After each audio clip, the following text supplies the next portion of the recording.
Picture this: a blistering hot afternoon in College Park, Maryland, autumn of 1995. The University of Maryland Terrapins are deep into football practice, and among them is Kevin Plank, special teams captain, giving everything he's got on that field. But there's a problem, a seemingly insignificant annoyance that's about to spark a $6 billion revolution. Kevin Plank is drowning in his own sweat. His cotton t-shirt, standard issue for athletes everywhere, is completely saturated, clinging to his body like a second skin, weighing him down with every move. Every practice session, every game, the same miserable cycle repeats. Sweat, soak, change shirt, repeat. Now, before we dive deeper into this story, make sure you hit that subscribe button, because we're about to take you on a journey that proves the biggest fortunes often come from solving the simplest problems. And hey, drop a comment below and let me know where you're watching this from. Are you tuning in from the States, Europe, Asia, or somewhere else entirely? I want to know where our family is spread across the globe. Back to that sweat-soaked practice field. While every other athlete on that Maryland team accepted soggy shirts as an unavoidable part of the game, something was different about Kevin Plank. Born on August 13, 1972, in Kensington, Maryland, Plank grew up as one of 5 siblings in a competitive household. He wasn't the most naturally talented athlete, he wasn't the biggest guy on the field, and he certainly wasn't destined for NFL stardom. But what he had was something more valuable than raw talent. He had an entrepreneur's mind that saw opportunities where others saw only inconvenience. During those grueling practice sessions, while his teammates complained and moved on, Plank was obsessing over a question that wouldn't leave his mind. Why, in an age where technology was advancing at lightning speed, were athletes still wearing the same cotton t-shirts that had been used for decades? Why hadn't anyone solved this problem? Cotton absorbed sweat like a sponge, became heavy, caused chafing, and made athletes uncomfortable when they needed to perform at their peak. It was absurd. It was inefficient. And to Kevin Plank, it was unacceptable. By his own admission, Plank was the sweatiest guy on the football team. This wasn't a badge of honor. It was a daily reminder of a problem that needed solving. Every practice, he'd have to change his shirt multiple times, sometimes 3 or 4 times in a single session. His teammates joked about it, coaches ignored it, and the equipment managers just handed him more cotton shirts. But Plank wasn't laughing. He was calculating, observing, and beginning to formulate an idea that would eventually challenge the most powerful sportswear companies on the planet. The irony is almost poetic. While Nike was worth billions, while Adidas dominated international markets, while these titans of industry had entire research and development departments, none of them had solved a problem that plagued every single athlete who wore their products. A sweaty college football player was about to show them what they'd been missing. Sometimes the biggest innovations don't come from corporate boardrooms or high-tech laboratories. They come from someone frustrated enough to refuse accepting discomfort as inevitable. As Plank's college career progressed, the idea grew stronger. He started researching fabrics, learning about synthetic materials, discovering the concept of moisture-wicking technology.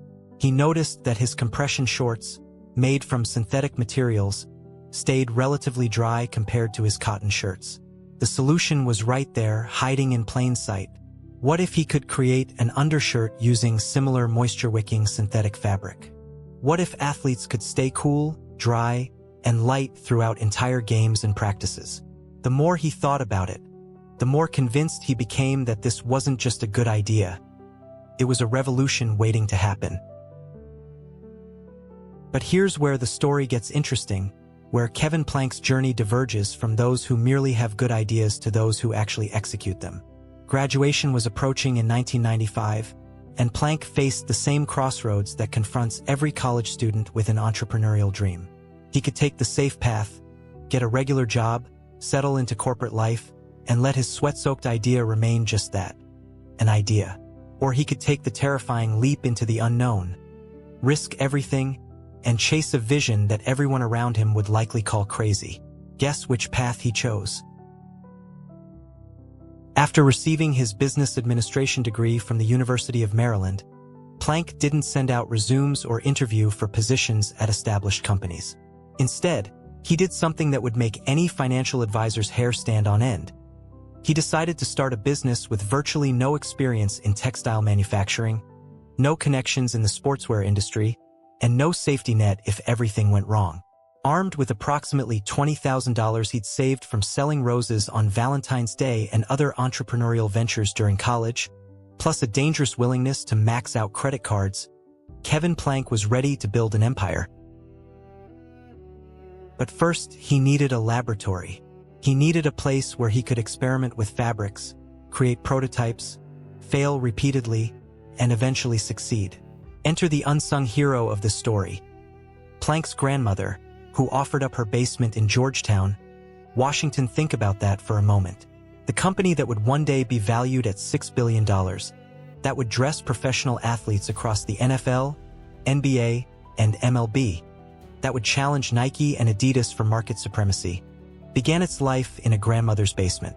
If that isn't the quintessential American startup story, nothing is. In that modest Georgetown basement, surrounded by fabric samples, sewing equipment, and an obsessive determination that bordered on madness, Kevin Plank began his journey. He had no formal training in design or engineering. He had no textile manufacturing background.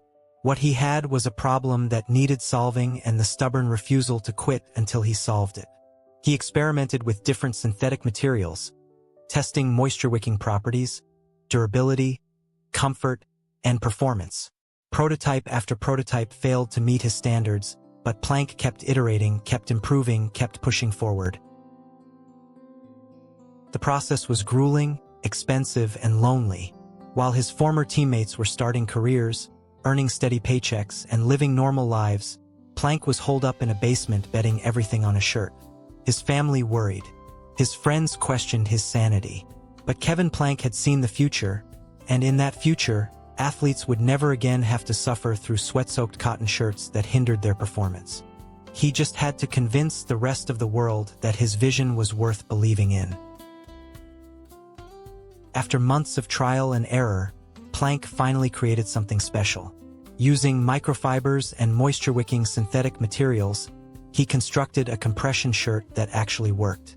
It pulled sweat away from the body, dried quickly, stayed light, and kept athletes comfortable even during the most intense physical activity. He called it the number 0037, and it would become the first product ever sold under a brand name that Plank chose for its tough, aggressive sound. Under Armour, spelled with AU to give it a distinctive look. But creating a revolutionary product is only half the battle. The other half, often the harder half, is convincing people to actually buy it. Plank loaded up his car trunk with samples of his compression shirts and hit the road, traveling up and down the East Coast like a door-to-door salesman from a bygone era. He visited athletic departments, approached coaches, pitched his product to anyone who would listen. The rejections came fast and brutal. Nobody knew who Kevin Plank was. Nobody had heard of Under Armour. And most importantly, nobody wanted to take a chance on some kid from Maryland with shirts made in his grandmother's basement. The major players in the industry showed zero interest. Nike, the undisputed king of sportswear, didn't see the vision. Adidas, the European powerhouse, wasn't buying what Plank was selling. Retail stores slammed doors in his face, sometimes literally. Here was a revolutionary product that solved a real problem for millions of athletes, and the industry giants couldn't be bothered to give it a second look.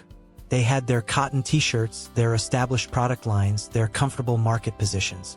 Why would they need some compression shirt from a nobody with no track record? It was the kind of dismissive arrogance that would come back to haunt them.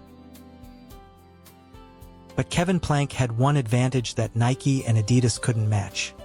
He had relationships with athletes who actually wore the products. He reached out to his former teammates from Maryland, guys who had gone on to play in the NFL, and sent them samples of his compression shirts. He asked them to try the shirts, to test them in real game conditions, and if they liked them, to pass them along to other players in their locker rooms. It was grassroots marketing at its finest, building credibility one athlete at a time, one locker room at a time, one team at a time. By the end of 1996, Plank's first full year in business, Under Armour had generated $17,000 in sales. To put that in perspective, Nike's annual revenue that same year was approximately $6 billion. Under Armour wasn't even a blip on the radar of the sportswear industry. Kevin Plank had burned through most of his savings, racked up $40,000 in credit card debt spread across 5 different cards, and had exactly $17,000 in revenue to show for it. By any conventional measure, this was not a success story. This was a disaster in the making. But here's what the numbers didn't show. Under Armour had 500 shirts in the hands of athletes, and those athletes loved them. Word was spreading slowly but surely through locker rooms across the country. Coaches were starting to ask questions. Equipment managers were placing small orders. The seed had been planted, and while it was nowhere near ready to bloom, it was beginning to take root. Kevin Plank was broke, exhausted, and drowning in debt, but he wasn't defeated. Not even close. Because what Nike and Adidas didn't understand, what the retail stores that rejected him couldn't see, was that Kevin Plank wasn't just selling a shirt. He was selling a solution to a problem that every athlete faced but had learned to accept. He was selling performance, comfort, and competitive advantage. He was selling the idea that athletes deserved better than sweat-soaked cotton, that innovation could come from a Georgetown basement, and that the giants of the industry were vulnerable to disruption. The question wasn't whether Under Armour would succeed. The question was how spectacular that success would be, and how dramatically it would reshape the sportswear industry forever. The sweat-soaked problem that started on a Maryland football field was about to change everything. The story of Under Armour is not just about innovation. It's about grit, determination, and the humble beginnings that sculpted a billion-dollar empire. After graduating from the University of Maryland in 1996, Kevin Plank faced a reality starkly different from the one on the gridiron. Instead of trading tackles or dodging defenders, Plank was tackling a mountain of debt and uncertainty. Armed with $20,000 saved from hustling concert t-shirts and a staggering $40,000 in credit card debt scattered across 5 cards, he was ready to bet everything on an idea born from frustration on the football field. But where does one start when they want to challenge the giants of the sportswear world without a manufacturing plant, a design team, or even an office? The answer was surprisingly simple: a basement. Plank turned to the place that many entrepreneurs have called home during their humble beginnings. His grandmother's basement in the Georgetown neighborhood of Washington. It was dank, cramped, and far from glamorous, but it was his laboratory, his battleground, and the birthplace of Under Armour. This basement was no ordinary room. It was a crucible for innovation, where long nights blurred into early mornings, punctuated only by the relentless hum of sewing machines and the scent of synthetic fabrics. Here, Kevin was not just a football player. He was a relentless inventor, testing fabric after fabric, tweaking designs, and perfecting the prototype that would soon change sports apparel forever.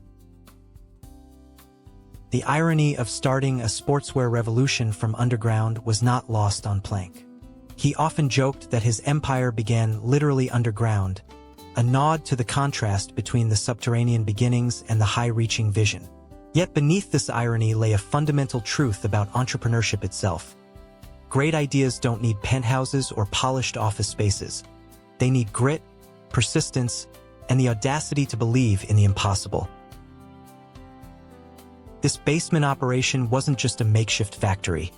It was also a classroom where Kevin soaked up lessons the hard way. With no formal training in textiles, he spent countless hours educating himself on synthetic fibers, moisture-wicking technology, and compression garment design. Every setback was a lesson, every mistake a clue. It wasn't long before the basement echoed with the sounds of relentless trial and error, cutting fabric, stitching prototypes, and testing shirts on anyone willing to endure the uncomfortable first versions. The culture Plank cultivated during these formative months reflected the very ethos he learned on the football field: accountability, innovation, and utter determination. His basement was a microcosm of a team united by one mission: to create a shirt that would make sweaty cotton a relic of the past. Plank expected nothing less than fierce dedication from himself and from those around him, assembling a small but ferocious team of believers willing to sweat it out alongside him. But this wasn't just business. It was personal. Kevin's family background grounded him in values of hard work and perseverance. Growing up in a middle-class family in Kensington, Maryland, his father was a land developer, and his mother served as mayor of their town for over a decade. Yet, the youngest of 5 brothers, Kevin's childhood was marked by a scrappy determination to survive and excel. It's been said that his brothers used to babysit him by giving wedgies and locking him in closets, a tough love that fueled his competitive fire. The basement became a sanctuary where those early lessons of resilience transformed into relentless work ethic. Despite the isolation and financial pressure, Plank had a vision that transcended his humble setting. He saw that this basement was not just the start of a business, but the genesis of a cultural shift in how athletes approached performance wear. Unlike the giants he aspired to challenge, he wanted to create something authentic, revolutionary, and built from the ground up, piece by painstaking piece. The days following graduation were a whirlwind of activity. Instead of starting a conventional career, Kevin worked tirelessly to develop his first successful prototype. He spent approximately $500 on fabric, cycling through 7 versions before landing on a compression shirt that combined moisture-wicking performance with comfort. With his initial designs in hand, Kevin began reaching out to former teammates and contacts from the football world, asking them to try his shirts with a simple request to send honest feedback. Many were skeptical at first, unsure of this young entrepreneur's strange synthetic garments, but some quickly saw the potential and became his first believers. Business was slow early on, but Kevin's commitment never wavered. He drove up and down the East Coast, cold-calling equipment managers for colleges and professional teams, packing samples into the trunk of his car, and spreading the gospel of Under Armour. Doors were slammed, and rejection was frequent, but every no only strengthened Kevin's resolve. He learned the hard truth that success rarely comes on a silver platter, especially when you're up against multi-billion-dollar companies entrenched in the status quo. The foundation laid in that basement and the connections forged on those travels were critical. When the Atlanta Falcons equipment manager placed the first major order, that phone call from the basement finally rang with promise. That order opened doors to other NFL teams, creating a ripple effect that would vault Under Armour from basement startup to national contender. Still, at that time, the brand was a small operation with humble beginnings, one fueled by passion, sacrifice, and a deep belief in a dream that seemed impossible to many. What's fascinating about this phase of Under Armour's story is the way Plank's grassroots marketing blended with his work ethic to create a company culture that valued hustle above all else. Early employees worked long hours fueled by the belief that what they were building was bigger than themselves. Under Armour's DNA was etched in those difficult basement days where each piece of fabric and each sale represented a step closer to changing the game. It's easy now, having seen the brand grow into a multi-billion-dollar powerhouse, to forget just how precarious those early days were. Plank continually reminds us that the essence of leadership is found not in triumphs, but in the unseen, relentless grind that happens when no one is watching. His grandmother's basement was more than a workspace.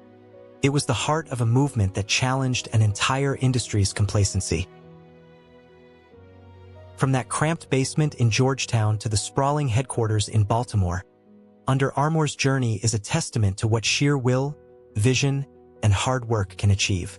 The story of Kevin Plank and his grandmother's basement reminds us all that greatness starts somewhere small, and sometimes the biggest disruptions come from the humblest places. Kevin Plank's journey from a basement inventor to a formidable industry disruptor was paved with rejection and hardship. After months of tirelessly crafting a moisture-wicking compression shirt that promised to do the impossible, keep athletes dry and light during their most intense workouts, Plank faced a harsh reality. No one seemed interested.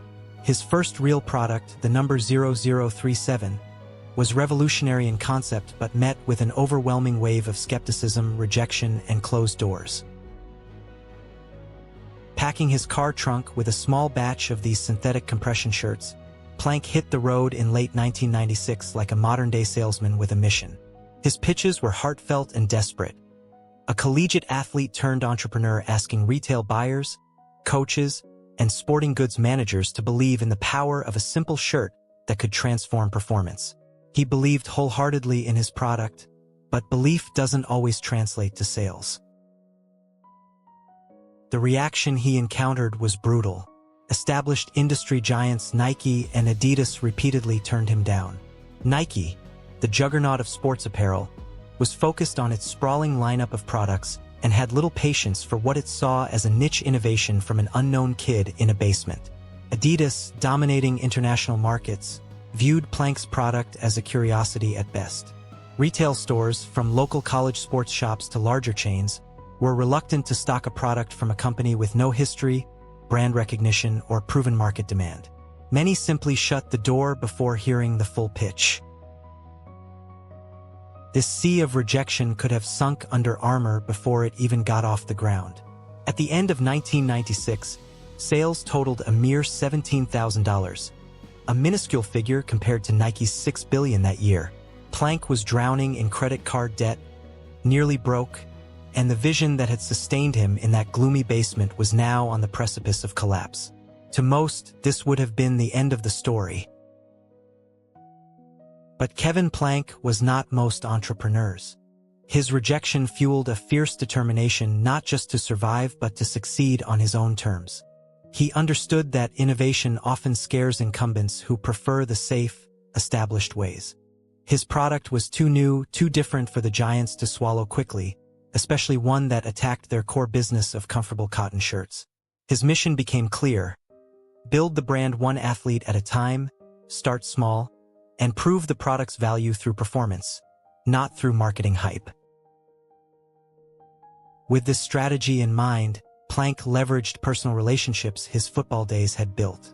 He sent shirts to former Maryland teammates playing professionally in the NFL, banking on their willingness to test the product honestly and share feedback. When these athletes put on Under Armour shirts and felt the difference, cool, dry, and light, they became his brand ambassadors. Word of mouth spread quietly but powerfully through locker rooms, slowly building credibility that no amount of rejection could erase.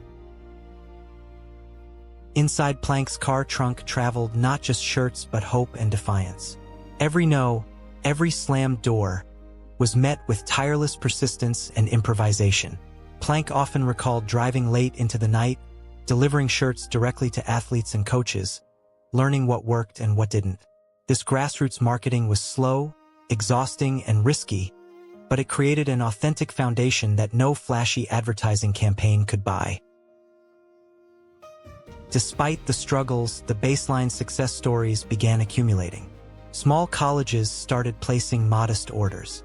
Equipment managers who saw the tangible benefits of these shirts in sweat reduction started recommending them to other teams. The athletic performance edge was no longer just theory, it was tangible and measurable. Slowly, Under Armour was becoming more than just a quirky startup in a basement. It was an idea reshaping the fundamentals of athletic gear. Yet, at the heart of this chapter of the story lies the paradox of innovation. The very qualities that made Under Armour shirts revolutionary — synthetic moisture-wicking fibers, compression fit, lightweight fabric — also made them appear strange and impractical to traditional buyers. This classic tension between the old guard and disruptive newcomers is the crucible where many startups rise or fall. Kevin Plank's reaction to this was classic underdog grit. Rather than aiming to replicate Nike's sprawling product ecosystem or Adidas' global supply chain, he doubled down on what made Under Armour unique: performance-driven innovation backed by relentless conviction. His early failures hardened the company's DNA. Lessons learned included the importance of listening to athletes, the necessity of personal selling, and above all, the courage to stand apart in an industry dominated by legacy brands. As the calendar turned to 1997, the signs of change began appearing. The rejection was still there, but so was the growing acceptance, the small victories that signaled a turning tide. More athletes reached out, more teams wanted samples, and Plank's vision of an athlete-first company was slowly materializing. Under Armour wasn't just selling clothing. It was selling a breakthrough performance edge that could alter the competitive landscape. The prototype that nobody wanted was now turning heads, one locker room at a time. What had begun as a sweat-soaked frustration on a Maryland football field was becoming a movement. Plank's relentless optimism, fueled by early rejection and a basement full of prototypes, would soon force the world's biggest sports brands to take notice and reconsider their complacency. The stage was set for a dramatic shakeup in the athletic wear industry, all sparked by a shirt that refused to be ignored.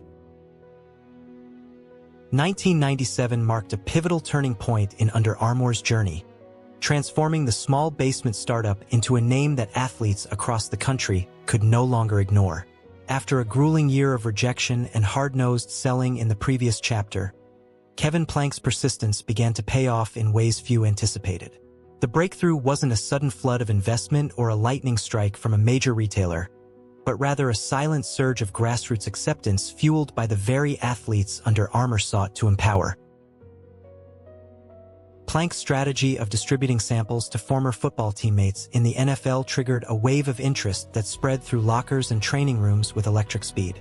Players who experienced firsthand the moisture-wicking benefits of Under Armour's innovative compression shirts became passionate advocates. These endorsements carried a credibility that no glossy advertisement could replicate. By the end of 1997, the orders from 12 NFL teams alone totaled approximately $100,000, a monumental leap for a company that had barely scraped together $17,000 the year before. This surge was not just about money. It was about legitimacy and recognition in a fiercely competitive industry. For years, athletes had accepted cotton as the standard, but now they were experiencing a performance-enhancing alternative. The Under Armour shirt was not simply a garment. It was a secret weapon on the field, reducing sweat, preventing chafing, and improving comfort during brutally intense games and practices. As word spread, the brand's mystique grew, and the question in sports circles changed from, "What is Under Armour?" to, "Why didn't we have this sooner?" The transformation was visible not only in revenues but also in the culture within the company. Plank's team grew from a handful of basement workers to a determined staff fueled by the momentum of success. They moved out of the cramped grandmother's basement into an office and manufacturing facility in Baltimore, reflecting the company's upward trajectory. This physical move symbolized a new phase in Under Armour's life, from a scrappy startup to a legitimate competitor preparing for the big leagues. Despite the breakthrough, business was far from easy or guaranteed. The sports apparel industry was, and still is, dominated by behemoths like Nike and Adidas, with marketing budgets so vast they seemed untouchable. Yet, Under Armour had something unique. It was a brand born from the athlete's real pain point, backed by tangible product performance. This authenticity resonated deeply with consumers and slowly but surely began to chip away at the dominance of the giants. Plank himself remained hands-on, embodying the fight of a scrappy underdog. Not content to simply ride the wave of initial success, he pushed his team relentlessly to innovate, expand product lines, and develop new technologies like cold gear for harsh winters and turf gear for artificial surfaces. These developments diversified Under Armour's offerings, appealing to a broader audience and increasing market penetration beyond just compression shirts. The relationship with athletes played a profound role in shaping Under Armour's identity. Unlike other brands that relied heavily on celebrity endorsements detached from product development, Plank's approach was grounded in genuine athlete feedback and loyalty. This close-knit connection fostered trust and helped the brand build an almost cult-like following among serious athletes, drawing a stark contrast with the established giants perceived sometimes as detached corporate entities. This breakthrough also brought a new kind of pressure. With increasing visibility came increased expectations from investors, athletes, and the market. Plank had to prove that Under Armour could scale sustainably, manage supply chains, and compete in the increasingly crowded world of athletic wear. The company faced challenges adapting to rapid growth, including logistics, quality control, and marketing on a scale previously unimaginable for a startup. Yet, it was clear that Under Armour was no longer a footnote in the sporting world. The breakthrough of 1997 marked the opening act of a dramatic ascent, one that would see the brand outpace many competitors and capture the imagination of athletes and everyday consumers alike. It was the moment when Kevin Plank's vision, a tough, disruptive brand challenging the status quo, became a palpable reality. As the company surged forward, Under Armour continued to push boundaries with innovation and branding. The late 1990s and early 2000s saw the company sponsor more teams, expand into new sports, and create signature marketing campaigns that emphasize toughness, grit, and relentless pursuit of excellence. These efforts solidified a brand personality that not only sold products but inspired a mindset.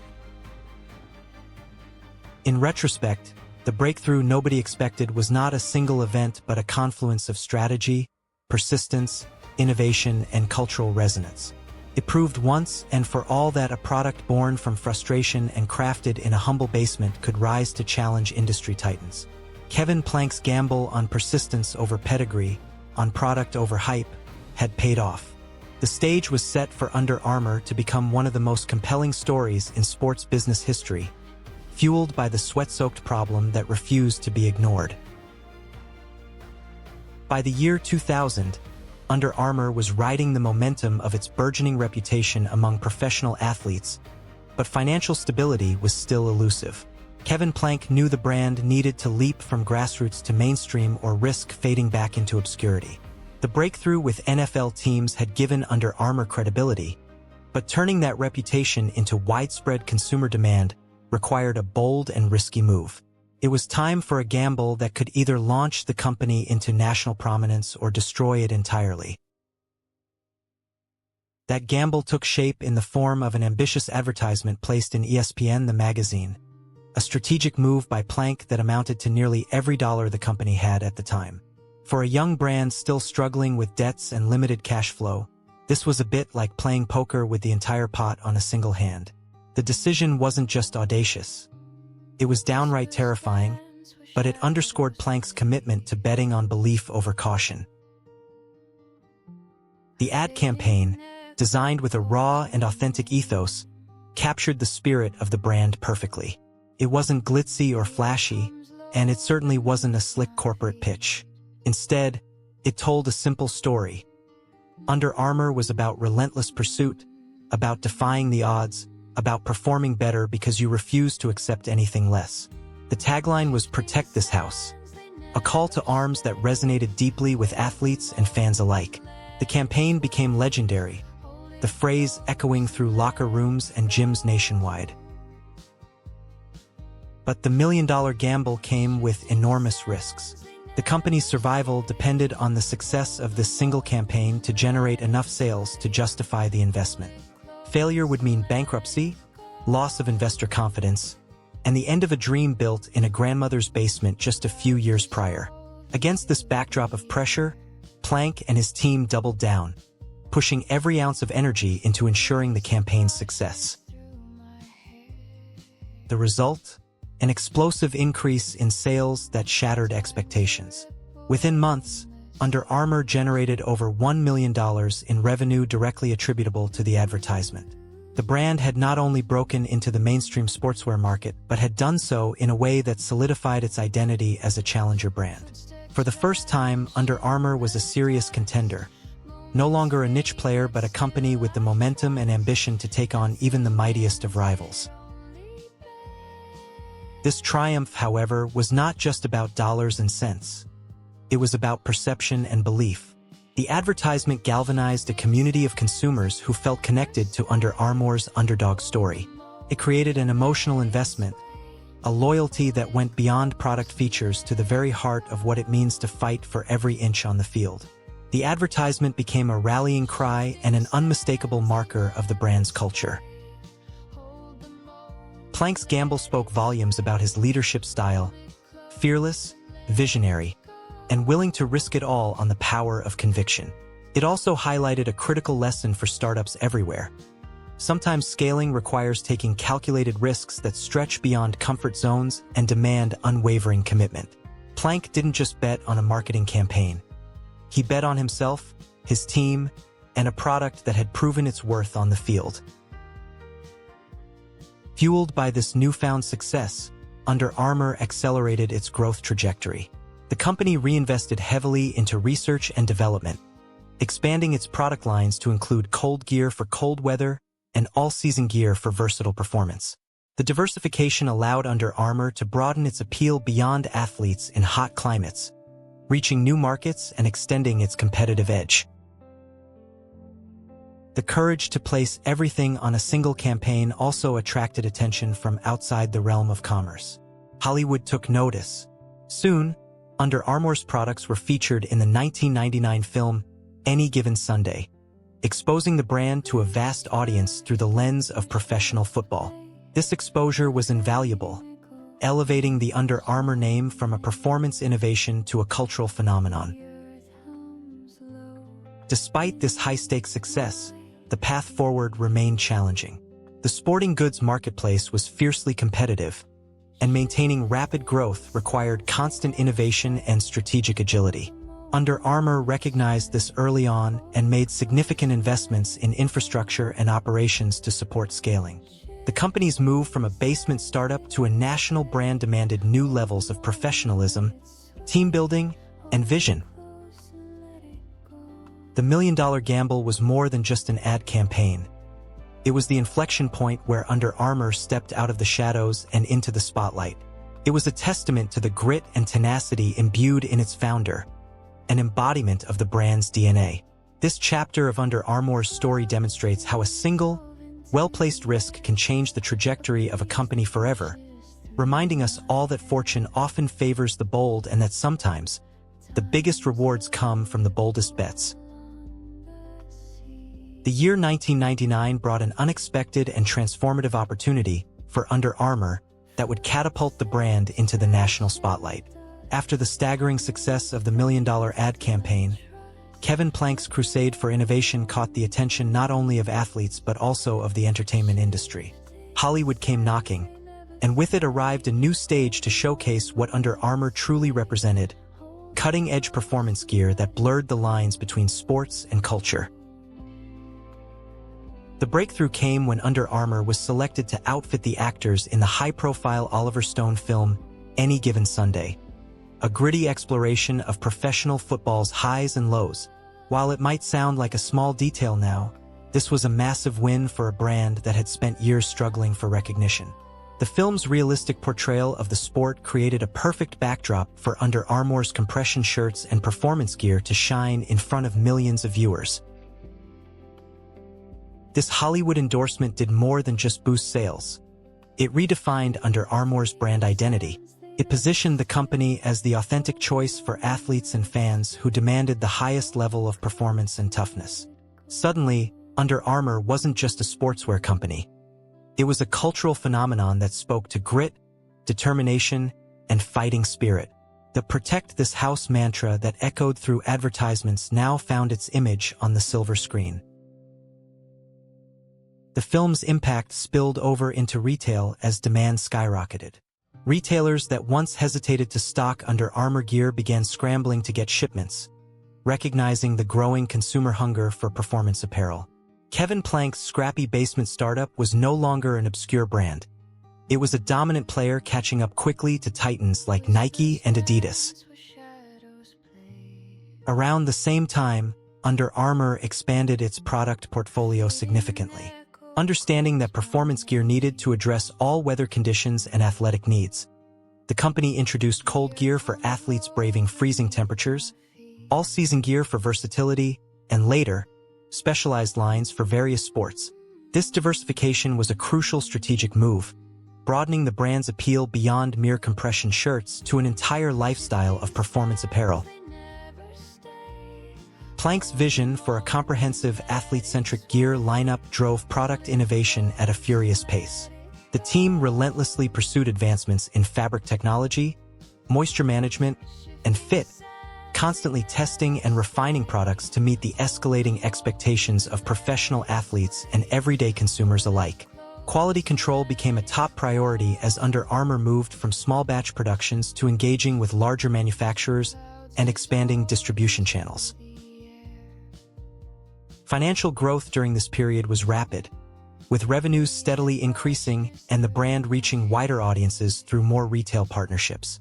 By the early 2000s, Under Armour was carried in over 2,500 retail stores nationwide, a staggering leap from the days of door-to-door selling in Kevin Plank's car trunk. The company's headquarters relocated from the grandmother's basement to Baltimore, Maryland, symbolizing its evolution from a scrappy startup to a national powerhouse. Under Armour's marketing strategy also evolved as the brand embraced sponsorships and endorsements with influential athletes across multiple sports, solidifying its foothold in both professional and amateur athletics. These partnerships, combined with strategic branding campaigns, stitched Under Armour ever deeper into the fabric of sports culture. Yet, with explosive growth came new challenges. Managing a rapidly expanding company required new leadership skills, operational infrastructures, and strategic foresight. Plank, once the lone entrepreneur pushing through rejection, now led a growing team tasked with sustaining momentum, innovating continuously, and navigating an industry battlefield where giants never rested. Despite the pressures, the brand's core message of authenticity and relentless pursuit remained intact. This was a company that had risen from a sweaty football player's frustration, a grandmother's basement, and a string of no's to a brand that athletes trusted to perform when it mattered most. The story of Under Armour was no longer just about shirts and sales. It had become a saga of ambition, grit, and the power of believing in the impossible. With Hollywood under its belt and a rapidly expanding product lineup, Under Armour was laying the groundwork for what would become a meteoric rise in the following decade. The company was now fully in the spotlight, ready to confront the corporate giants on their home turf with a fierce determination that defined everything the brand stood for. In hindsight, this explosive period marked the moment when Under Armour transcended its humble origins. It became a symbol of disruption, innovation, and resilience, the embodiment of a team that refused to back down, no matter the odds. The basement-born brand had broken free, fueled by the sweat-soaked problem that had inspired it from the very beginning. By the mid-2000s, Under Armour had evolved from basement beginnings into a disruptive force in the sports apparel industry. Despite fierce competition from established giants, Kevin Plank's company was carving out a niche defined by innovation, quality, and the authentic connection to athletes. The brand's relentless momentum culminated in one of the most critical milestones for any startup: going public. In November of 2005, Under Armour took the bold step to launch its initial public offering (IPO) on the Nasdaq under the ticker symbol UARM. This was more than just a financial event. It was a declaration that Under Armour had arrived on the big stage. Investors reacted enthusiastically, with the stock nearly doubling in value by the end of its first day. This initial surge sent a clear message to the market and to the incumbents. Under Armour was a serious contender. The public offering provided the capital needed to accelerate growth and expand operations on an unprecedented scale. With fresh funds, Under Armour invested heavily in research and development to fuel its innovation engine. The company broadened its product portfolio, moving beyond base layers and compression shirts to introduce performance footwear, which represented a strategic expansion into a market dominated by well-entrenched competitors. Under Armour's footwear division took off quickly, securing prominence especially in football cleats, where it captured nearly a quarter of the market in its first year. The brand's targeted approach was evident as it focused on carving out strongholds within specific sports, leveraging athlete endorsements and product innovation to build credibility and demand. The company's footprint continued to grow rapidly, transitioning from the basement and small retail orders to big-time partnerships and retail presence. By 2007, Under Armour opened its first brand house retail store in Annapolis, Maryland, a symbol of its elevated status and growing consumer recognition. Under Armour's annual revenues quadrupled over 5 years, nearing the billion-dollar mark by the early 2000s. This explosive growth was fueled by a combination of aggressive sales strategies, product innovation, and expanding brand awareness. Kevin Plank celebrated one symbolic milestone by signing the shipping box that represented Under Armour's first billion-dollar purchase, a poignant reflection of how far the company had come. But reaching the billion-dollar revenue milestone was more than a financial success. It marked a cultural transformation within the company. Under Armour had become a brand synonymous with toughness, relentless pursuit, and performance excellence. Plank and his team successfully positioned the brand as the authentic alternative to the larger, more corporate behemoths they once learned to compete against. International expansion also became a core part of Under Armour's strategy during this period. The company established a growing presence overseas, moving beyond its stronghold in North America to explore markets in Europe, Asia, and the Middle East. While this global push came with challenges, including understanding local consumer preferences and navigating complex supply chains, it was an essential step in transforming Under Armour from a national success into a global powerhouse. The rise of Under Armour sent ripples through the sports apparel world. Nike and Adidas, once dismissive of the basement startup, now had a rapidly growing rival focused on innovation and authenticity. Under Armour's success challenged traditional market dynamics and pushed the entire industry toward new heights of competition and creativity. Yet, the public company status brought its own pressures.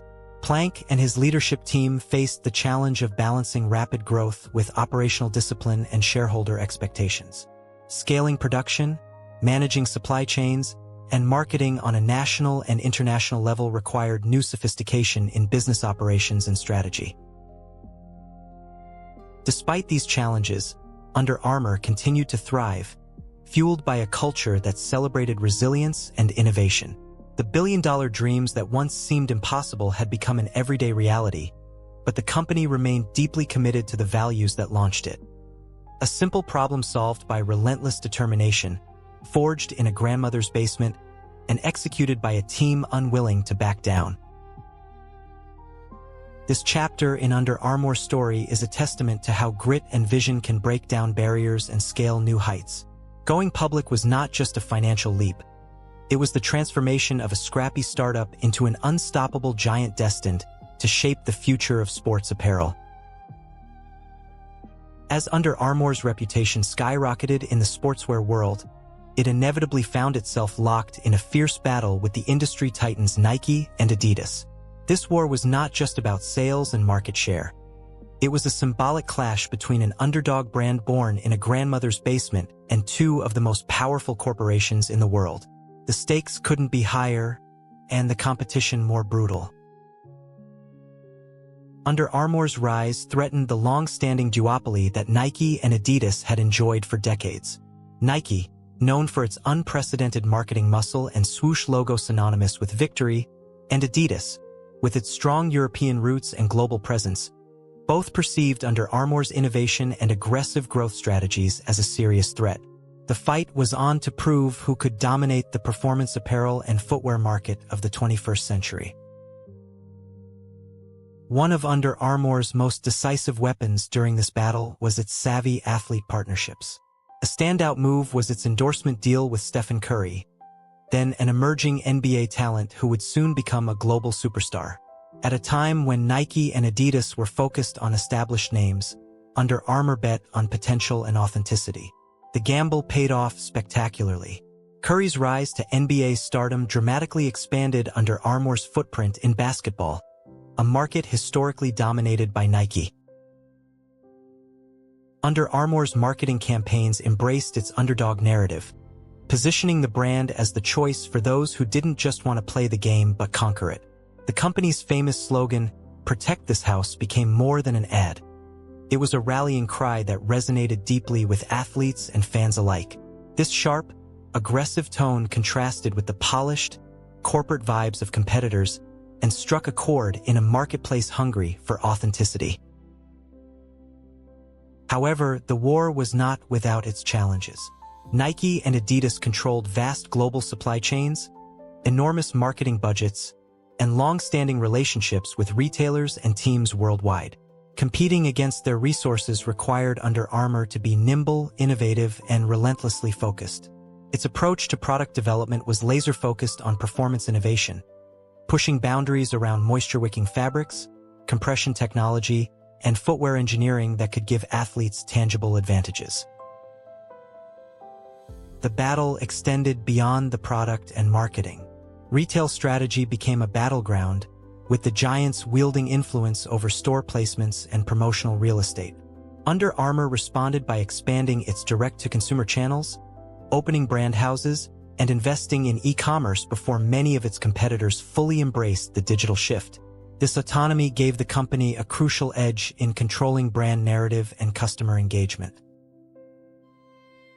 Despite its rising star, Under Armour was often cast as the scrappy challenger, facing legal battles, supply chain limitations, and the challenges of scaling rapidly while maintaining brand authenticity. The company had to navigate these hurdles without the overwhelming safety net that Nike and Adidas enjoyed, making its successes all the more remarkable. In the end, the war with the giants was a defining era for Under Armour. It tested the company's resilience, innovation, and strategic vision. The battlefields were diverse, from endorsements and retail to technology and culture, but the fight itself forged Under Armour's identity as a relentless disruptor. The clash also raised the stakes for the entire sports apparel industry, pushing all competitors to innovate harder and engage consumers more deeply. Under Armour's aggressive tactics forced Nike and Adidas to respond with renewed vigor, sharpening the competition to unprecedented levels. For Kevin Plank and his team, this ongoing war was never just about beating competitors. It was about proving that a brand driven by passion, innovation, and grit could stand toe-to-toe with global giants. It was a fight fueled by the same tenacity that saw Plank tossing a football on sweaty Maryland fields years earlier and building a company from countless no's and a grandmother's basement. The war rages on, but one thing is undeniable. Under Armour's battle with the giants reshaped the sporting world, forever changing how athletes dress, compete, and dream. This was a war that elevated performance apparel into a cultural phenomenon and transformed a once sweaty problem into a $6 billion legacy. Despite its unstoppable rise and innovative breakthroughs, Under Armour faced significant challenges as it entered the second decade of the 21st century. By the early 2010s, the brand was experiencing growing pains that tested the resilience of its leadership and the core values it had built its reputation on. The fierce competition from Nike and Adidas intensified, pressing Under Armour to innovate at a relentless pace while managing its rapid growth. The first cracks appeared in 2014 when sales growth slowed, and the market began to question the company's ability to sustain its explosive expansion. Investors grew wary, and the stock price experienced volatility.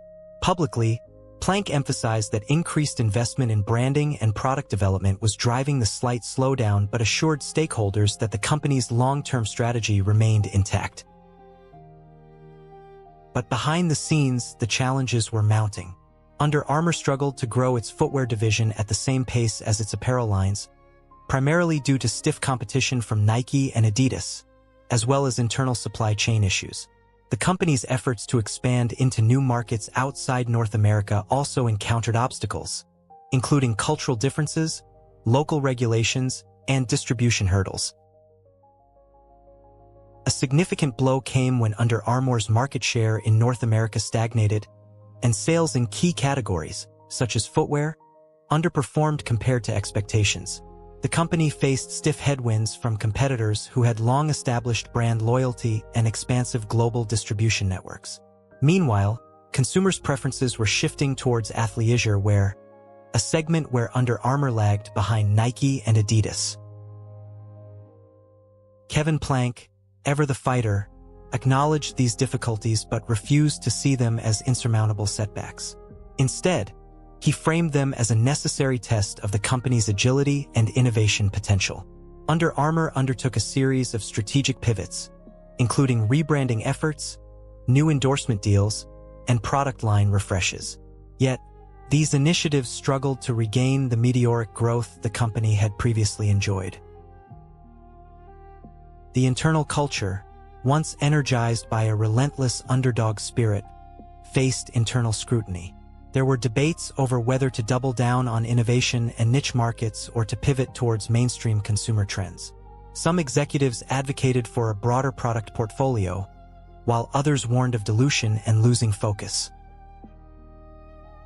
Meanwhile, external pressures such as global economic uncertainties and trade tensions further complicated the company's expansion plans. Stock prices continued to fluctuate, and the company's overall valuation dipped significantly from its peak. The brand's once fiery momentum seemed to sputter, and critics questioned whether Under Armour could reclaim its place at the top. However, true resilience was on display. Plank reaffirmed the company's core mission of empowering athletes, emphasizing that setbacks were part of the larger journey. Under Armour doubled down on sustainability initiatives, innovation, and community engagement, believing these values would eventually resonate with consumers seeking authentic brands that stand for more than just performance. Unlike previous chapters that celebrated unrelenting ascent, this phase of Under Armour's story revealed a more complex reality. Even giants stumble. The company's ability to adapt, learn, and reignite its pioneering spirit would determine whether it could overcome this difficult chapter or fade into the background of a highly competitive industry. As the landscape shifted, Under Armour's story served as a reminder that success isn't linear. It demands resilience, strategic agility, and an unwavering faith in the foundational ideals that sparked the revolution. The struggle of the underdog, sometimes falling but continuously fighting, embodies the real measure of long-term greatness in the face of adversity. From the sweat-soaked football fields of Maryland to the global stage of sportswear, Under Armour's journey is nothing short of extraordinary. Kevin Plank's frustration with soggy cotton shirts sparked not just a product innovation but an entire movement that reshaped athletic apparel forever. The company he built from a grandmother's basement, with just $100 and relentless passion, grew into a multi-billion-dollar brand that forced industry giants Nike and Adidas to rethink their dominance. Under Armour's legacy is grounded in the power of solving simple, overlooked problems with relentless determination. Plank's belief that athletes deserved better gear was the catalyst for a revolution in performance wear, compression shirts that kept athletes dry, comfortable, and ready for every challenge. This simple idea challenged decades of complacency and transformed an entire industry. But the impact of Under Armour goes far beyond innovative products. The brand redefined what performance meant in the modern world. It brought authentic storytelling and gritty underdog spirit into a glitzy market dominated by polished corporations. Its marketing campaigns weren't just about selling gear. They inspired a mindset of relentless pursuit, toughness, and passion. This cultural influence is a testament to the brand's deep connection with athletes and consumers alike. Sustainability has become a crucial part of Under Armour's ongoing legacy. The company's recent commitments to reducing greenhouse gas emissions, increasing renewable energy use, and embracing circular economy principles show its dedication to a cleaner, greener future. Through initiatives like sourcing recycled materials and reducing packaging waste by 75%, Under Armour is working hard to ensure that its innovation does not come at the planet's expense. Under Armour's technological advances extend beyond products to supply chain and manufacturing processes. Its integration of artificial intelligence to optimize production, reduce waste, and forecast demand exemplifies the brand's continuous commitment to innovation and responsibility. These initiatives position Under Armour as not only a leader in performance apparel, but also a pioneer in sustainable business practices within the sportswear industry. The company has also focused on community and social impact. By investing in youth development programs that promote physical activity, Under Armour lives its mission of empowering athletes of all ages and abilities. This commitment to giving back strengthens its bond with consumers and embodies the values that built the brand from its earliest days. Under Armour's journey is a testament to resilience.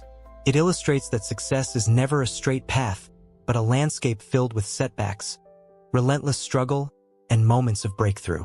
Plank's story, from a sweaty college athlete to CEO of a global powerhouse, reminds us that true innovation often comes from the most unexpected places. Today, Under Armour stands as a symbol of determination, creativity, and the power of bold vision. Its legacy is a powerful reminder that entrepreneurship is about more than products or profits. It's about challenging norms, creating value through perseverance, and making a positive impact on both industry and community. So next time you see an Under Armour shirt, remember the story behind it. A story of sweat, grit, and an unyielding refusal to accept discomfort as destiny. This sweaty t-shirt was worth $6 billion, but its true value lies in the legacy of innovation, resilience, and inspiration it continues to carry forward. If you've enjoyed this journey through the history of Under Armour, share your thoughts in the comments and don't forget to subscribe for more stories that inspire, motivate, and enlighten.